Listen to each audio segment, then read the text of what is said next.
عزیزان گرامی وقار، آپ کو سرکار بغداد رضی اللہ تعالیٰ عنہ کی تحریک میں بتاؤں، ترکی سے نکلنے والی خلافت عثمانیہ یہ غوث اعظم کی پیدا کی ہوئی تحریک تھی۔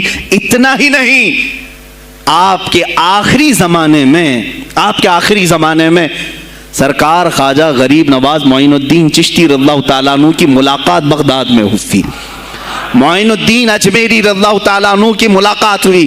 تاریخ دان نے لکھا، آج میں نے پہلی مرتبہ اس کو پڑھا اور آپ کے سامنے پہلی بار بتا رہا ہوں، سرکار بغداد اور حضرت خواجہ غریب نواز کی ملاقات کے بارے میں بہت سارے باتیں چلتی ہیں کتابوں میں بھی، میں نے اپنے مرشد سے بھی پوچھا تھا۔ بہرحال ایک کتاب سے مجھے آج یہ بات ملی کہ سلطان الاولیاء غوث پاک نے حضرت خواجہ غریب نواز کو کیا وصیت کی تھی، کیا کہہ کر کے بھیجا تھا۔ ان کے پاس غوث پاک نے، غریب نواز نے بہت ساری انعامات، اوراد، وظائف، طرق، اجازات سب حاصل کیے، لیکن ہندوستان جب آئے کیا کیا انہوں نے، یہ بھی بتایا گیا کہ غوث پاک کی یہ تحریک تھی۔ کیا؟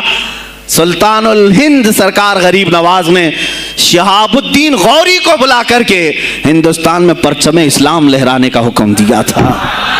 یہ تحریک بھی سرکار غریب نواز نے لائی تھی بغداد کے ولی کامل سے۔ تم کیا سمجھتے ہو یہ اولیاء خالی مسلح لے کر کے گھومتے تھے؟ یا اولیاء اکرام صرف گدی نشین تھے؟ نہیں میرے عزیزو، یہ حکومت وقت کو آنکھ میں آنکھیں ڈال کر بات کرتے تھے اور پھر نظام مصطفیٰ کی بات للکار کر کے کرتے تھے۔ آج کے زمانے میں کچھ لوگوں نے اولیاء کو ایسا پیش کیا ہے جیسے وہ درویش بس جنگل میں رہتے تھے اور کچھ نہیں۔ نہیں میرے عزیزو، وہ اللہ کے شیر تھے، اللہ کے شیر تھے۔ اسی لیے تو اقبال نے کہا ہے، اللہ کے شیروں کو آتی نہیں روباہی۔ وہ کبھی لومڑی پن کا انہوں نے اپنے آپ میں اظہار ہی نہیں کیا کہ نہیں یہ بھی چلے گا وہ بھی چلے گا، کبھی نہیں۔ وہ گرجتے تھے اپنے تخت پر، اپنی خانقاہوں پر۔ دیکھیں خلیفہ مستنجد باللہ، ابو المظفر اس کو کہتے ہیں، بغداد کا وہ خلیفہ، عباسی خلیفہ، بڑا طاقتور، اور اسی کے زمانے میں غوث پاک ہیں۔ ایک فارس سے آنے والے اجمی عبد القادر، شیخ عبد القادر، جب بغداد کی جامع مسجد میں بیان کر رہے ہوں، در و دیوار ہل رہے ہیں۔ وہ اپنے خلافت کے دربار میں بیٹھا ہے خلیفہ، اچانک بہت زور کی آواز آئی، پورے محل میں گونج گئی۔ پوچھا یہ آواز کیسی بغداد میں؟ لوگوں نے معلوم کر کے بتایا کہ شیخ عبد القادر جیلانی نے چھینک ماری، ان کے مریدوں نے صرف جواب دیا ہے۔ ان کو چھینک آئی تھی، جواب میں لوگوں نے یرحمک اللہ کہا، وہ خلیفہ وقت کے محل تک پہنچ گئی آواز۔ تو اس نے کہا یہ تو پورا ہلا دینے کی بات ہے۔ ایک بات یاد رکھو میرے عزیزو، آواز ہو سکتا ہے تمہاری مسجد سے باہر جائے نہ جائے، تمہاری آواز کا دار و مدار تمہارے گلے پر نہیں ہے۔ ایک بار تم پکارو گے، پہنچانا میرے مولا کا کام ہے۔ اب ہماری آواز کہاں کہاں تک پہنچتی ہے، کس کے ٹائر پھٹتے ہیں، یہ سب بات کی بات ہے۔ تم پکار کر کے تو دیکھو اللہ رب العزت کے نام پر۔ عزیزان گرامی وقار، مستنجد باللہ آیا اور وہی کیا جو ہر عیاش کرتا ہے۔ ظاہر سی بات ہے، مولوی صاحب کچھ لے دے کے چھوڑ دو، جان بخش دو، جاؤ کہیں بیٹھو، آپ اللہ اللہ کرو۔ کہاں یہ حکومت سیاست کی باتوں میں آپ آ گئے؟ چند دنوں پہلے میں نے بھی سیاست کی بات کی تو مجھے بھی ایک مشورہ ایسا آیا کہ آپ کو انٹرسٹ ہے ایم پی بننے کا، ایم ایل اے بننے کا؟ میں نے کہا مجھے انٹرسٹ تو نہیں ہے، لیکن کرسی صاف کرنے کا انٹرسٹ بہت ہے، اس پر جو کچرا ہے اس کو صاف کرنے کا انٹرسٹ بہت ہے۔ انشاءاللہ العزیز وقت آئے گا وہ صاف ہوں گی بھی۔ عزیزان گرامی، مستنجد باللہ 10 اشرفیوں کی تھیلیاں لے کر سونے کی غوث پاک کے دربار میں آئے۔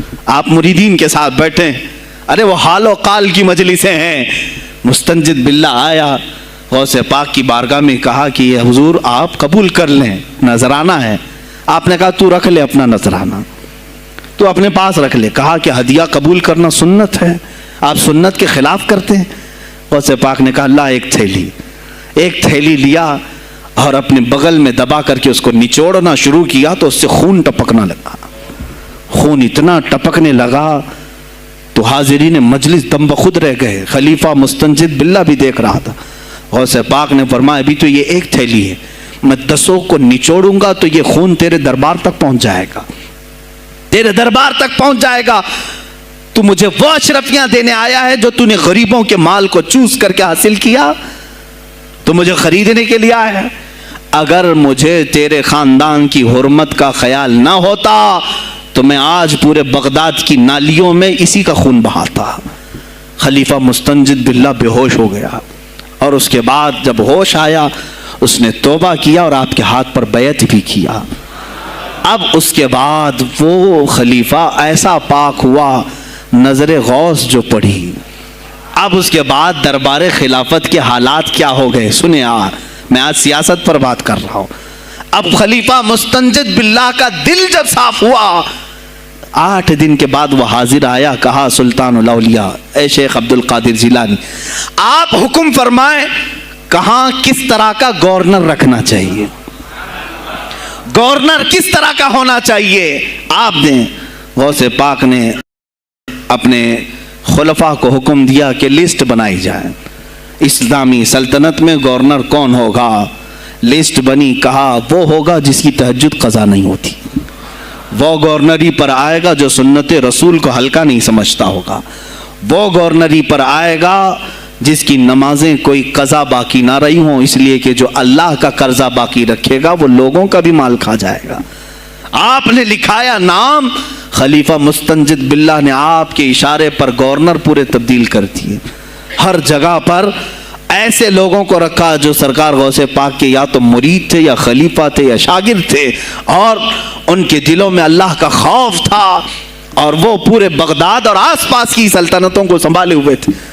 ایک وقت ایسا آیا کہ وہی چند سال پہلے جو بغداد نشے میں ڈوبا ہوا تھا، 10 سالوں کے بعد لوگ کہنے لگے کہ آج بغداد ایسا لگ رہا ہے جیسے عمر بن خطاب کا زمانہ آ گیا ہو، عمر بن خطاب کا زمانہ آیا ہو۔ تم نے تو غوث پاک کی 11ویں کھائی ہے نا، اصلاح حکومت ان سے نہیں سیکھا، وہ آئے تھے نظام تبدیل کرنے کے لیے۔ آج میں علماء سے بھی یہی کہوں گا، تم حق بات تو پہنچاؤ قوم تک۔ آج حالات ایسے ہیں میرے عزیزوں، ڈر اور خوف ان کے سینوں پر طاری ہوا۔ کس بات سے ڈرتے ہو؟ کیا تم نے اللہ کی ذات پر ایمان نہیں لائے؟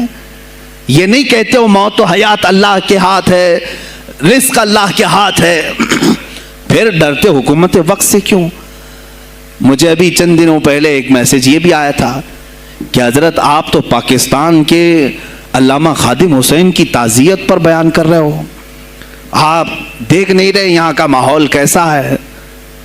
عزیزان گرامی، اس دن مجھے افسوس اس بات پر ہوا، سوال پر، ہائے افسوس، اس قدر تمہارے ضمیر مردہ ہو گئے، اس قدر تم بزدل ہو گئے، لاکھوں لوگوں کے دلوں میں شمع عشق مصطفیٰ جگانے والے پر تمہاری زبان بند ہے، تمہاری زبان بند ہے۔ میں نے صرف ایک جملہ کہا، کوئی فرق نہیں پڑتا، میں اس ملک میں رہ رہا ہوں جہاں کا پرائم منسٹر ایک سور خبیث فرانس کے صدر کے لیے ٹویٹ کر سکتا ہے، تو میں پڑوسی ملک کی کسی عاشق رسول کی تعزیت کیوں نہیں کر سکتا؟ کیوں نہیں تعزیت کر سکتا؟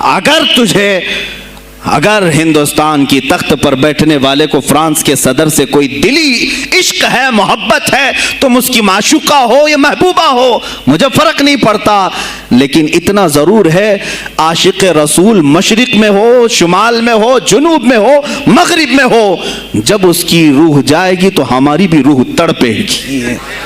ہماری ڈور بندھی ہوئی ہے مدینۃ الرسول سے۔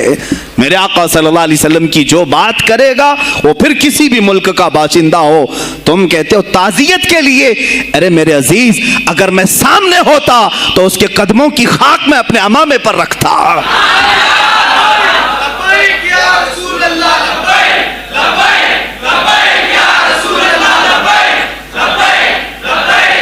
عزیزان گرامی وقار، یہ بہت خاموشی ہم نے اختیار کی، بہت خاموشی، کوئی بات نہیں۔ تم دیکھو گے حالات خراب ہونے کی جو شکایات آج کر رہے ہیں علماء، تم سب کے سب جاؤ گے۔ مجھے ابھی بچوں نے بتایا کوئی کانگریس کے لیڈر کا انتقال ہو گیا تو پیر صاحب تعزیت کے لیے باہر کھڑے ہو گئے، باہر آ گئے، ہم ان کی تعزیت کرتے ہیں۔ ڈوب مرو چلو بھر پانی میں، تمہاری گدی پہ ہی مر جاؤ۔ تمہاری زبانوں پر جب عاشق رسول کے لیے تعزیت کے الفاظ آنے میں ہچکچاہٹ آتی ہے، کون سا عشق رسول، کون سا کلمہ تم نے پڑھا ہے؟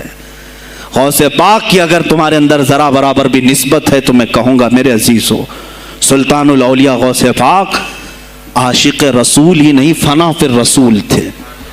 میرے نبی کی بات پر اگر کوئی انگلی بھی اٹھاتا، آپ یا تو اپنی کرامت سے اس کا منہ توڑ جواب دے دیتے۔